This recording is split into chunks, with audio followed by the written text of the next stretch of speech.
अब चलते हैं सामने। सामने क्या है आप आपको दिखाएंगे हम आपको।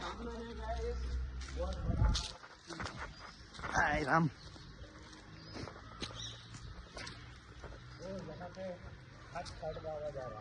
खट खट का आवाज आ रहा है। हम यहाँ पे आए थे और यहाँ पे हमको मिले हैं राजू बंदर। क्या कौन मिले? राजू बंदर। और उसके पास में वो क्या बोले, माकड़ा बैठा है ना, मकड़ा बैठा है, मकड़ा। हम घर के लिए निकल रहे थे, लेकिन यहाँ पे हम चनाचोर गरम और फ्रूट सलाद और की डिश खाने के लिए रुके हैं। बहुत अच्छी मिलती है यहाँ पर, इसीलिए।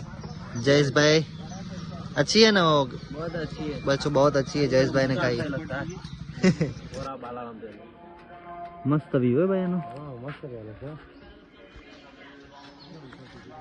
ओ देखिए गाइस, ऐसे मेले में रहने का मजा आ जाता है नहीं भाई।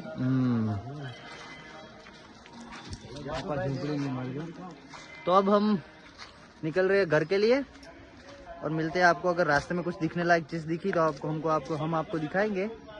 और यहाँ पे नदी है, तो चलो बने रहे हमारे इस वीडियो में। जय माता जी मित्रों, जय माता जी मित्रों। हर हर महादेव। चलो अरविंद भाई बाइक स्टार्ट करो।